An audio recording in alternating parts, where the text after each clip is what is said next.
Salut. Bon, objectif vidéo bi dañu war a nan la ñuy calculer bulletin de salaire pour entreprise yi dañ leen di catégoriser. Catégorie A seen salaire de base 160 000 la. Catégorie B seen salaire de base 200 000. Catégorie C 250 000. Première opération bi dañuy calculer nan la ñuy amee prime de kilométrage. Prime de kilométrage dañ ni pour catégorie B la ak C. pour def ko damay aligné aussi damay positionné aussi alignement wu employé numéro 1 lii yëpp employé numéro 1 moo ko ma def égal ma bind si ma ubbi parenthèse damay def double clic si mu affiché ma parenthèse si ma cliqué si catégorie égal ma def guillemets A ma tëj guillemets bi ma def point virgule catégorie A boole wuñu leen si prix bi kon 0 laa koy def ma def point virgule ma defaat si ma ubbi parenthèse catégorie égal guillemets B point virgule seen salaire ñaata la 35 prime 35 point virgule ma defaat si ma ubbi parenthèse catégorie égal guillemets C point virgule 35 su ma paree ma xool ñaata yoon laa ubbi parenthèse 1 2 3 3 fois laa koy jël 1 2 3 ma bës enter boo xoolee catégorie A la correspond c'est-à-dire catégorie A ñu amul prix léegi si cellule bi ma nekk nii suufam am na benn genre point bu vert bu fi ne résultat bi ngay nekk gis nga ni mu vertee ci suufam am na benn genre point bu vert damay déplacé ba suuli bi mel nii nekk genre plus bu ndaw ma def clic gauche téye ma wàcc sélectionné mu wàcc ba suuf ba sama résultat yi mu yem 10 employé laa comme 10 lay yem léegi ancienneté deuxième bi dañuy calculer prime ancienneté mais mënuñu am prime ancienneté directement il faut ñu calculer ancienneté ba pare ancienneté mooy année bi nit ki def si entreprise c'est-à-dire que nit ki bu dee dañ ko embauché 2010 pour mu xam ancienneté damay def 2022 mooy 2010 mu jox la ancienneté date d'aujourd'hui mooy date d'embauche léegi pour ce faire damay utiliser fonction aujourd'hui lay utiliser damay aller ñëw toujours si employé numéro 1 ma def égal ma ubbi parenthèse ma bind aujourd'hui AU su ma bindee AU rek dina indi lu def ma def double clic ma tëj parenthèse bi ma def moins date d'embauche ma cliquer si date d'embauche ma tëj deuxième parenthèse bi ma imposé au début ma diviser ko par 365 parce que 1 an égale 365 ma fas entrée bu jox ma 54 virgule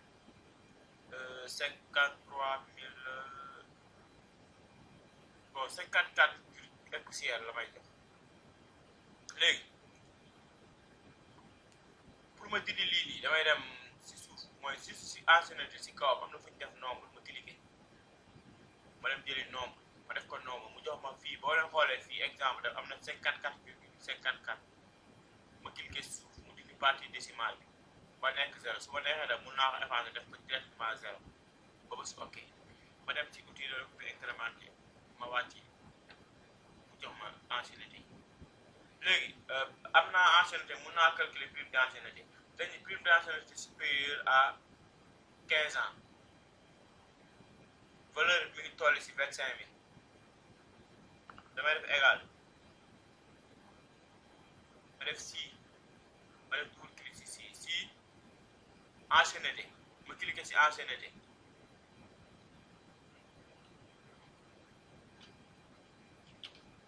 supérieur à 15 ans ma def 15 point virgule ñaata la ñuy am 25 000 sinon ma def point virgule 0 tëj parenthèse ma bës entrée damay déterminer directement ñi war a am ñi nga xam ni dañuy am prime ak ñi am kii 13 ans la am 13 ans d'ancienneté moo tax amul léegi prime de caisse mooy tout ce qui est comptant prime de caisse mi ngi toll si 25 000 moom tamit pour catégorie pour service A B ak C cette fois-ci c'est pas catégorie mais service damay def égal ma def si mooy bi parenthèse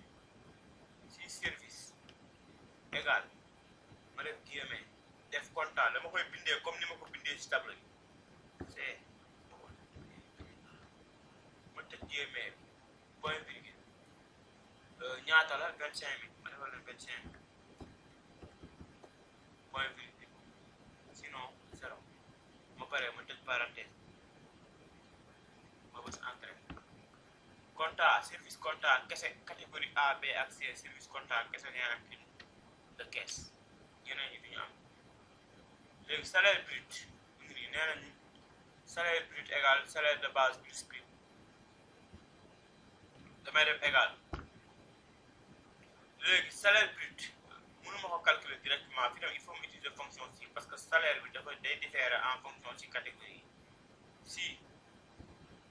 ma ubbi parenthèse ma def catégorie égal guillemets A point virgule léegi ma jël salaire de base 160 000 160 plus premier bi prime de kilométrage plus prime d'ancienneté plus prime de caisse ma def point virgule ma defaat si mooy bi parenthèse ma cliquer ci catégorie pour deuxième bi égal guillemets B point virgule salaire 200 000 la ma def 200 plus ma cliquer ci prime de kilométrage plus prime d'ancienneté plus prime de caisse point virgule ma def si bi parenthèse catégorie égal guillemets C point virgule 250 000 plus prime de kilométrage plus prime d'ancienneté plus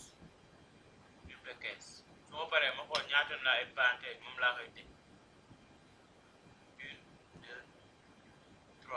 3 fois laa koy ubbi 3 fois laa koy tëj ma bës entrée mu jox ma salaire ma def ma jël ko ci deux copies incrémenté mu jox ma li des léegi impôt laay calculer dañ ñu ma impôt sur revenu laay calculer itam il faut ma utiliser fonction si damay def égal si ubbi parenthèse catégorie égal guillemets A point virgule ma jël 160 000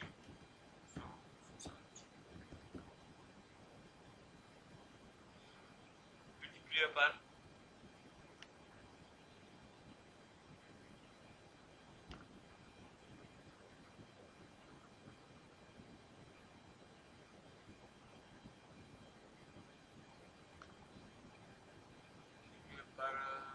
impôt sur revenu 16% la ma def 16%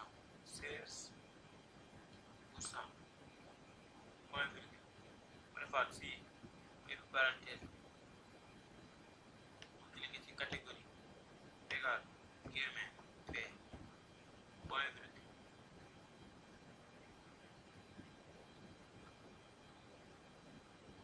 ma jël ñaata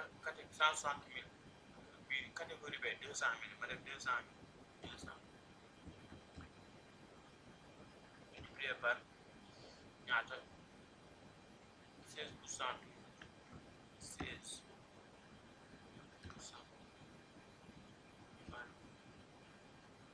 ma defaat si mooy parenthèse catégorie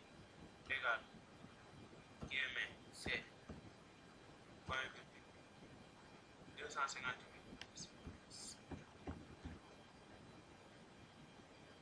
multiplié par 20%. Ba pare ma xool ñaata laay parenthèse ma 1 2 3 bës entrée 25 600 léegi salaire net égal salaire de base brut salaire brut plus prime la ñuy wax salaire brut plus retenu mooy impôt égal salaire brut ma def durée du 6 mois retenu ma pare ma bës entrée jox ma lii ma jël fois ni la incrémenté ma wàcce léegi li ñuy calculer mooy max min ak moyenne pour calculer max min ak moyenne damay positionner fi ma bëgg def résultat bi booy xoolee ci kaw sama cas ci kaw salaire bi ci kaw am na benn genre segment bu fa ne m max laay calculer ma dem jëli max day sélectionné fu ko neex mais lii laa soxla salaire net laa soxla ba dem jëli partie salaire net bi ma soxla ma sélectionné ma bës entrée mu jox ko pour min même chose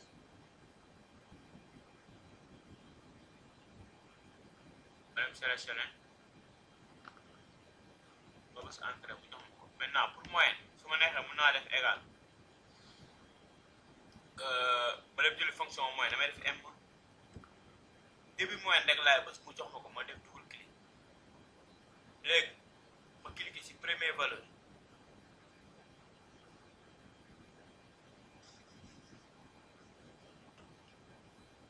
deux points dernière valeur su ma paree ma bës parenthèse ma tëj parenthèse ma bës entrée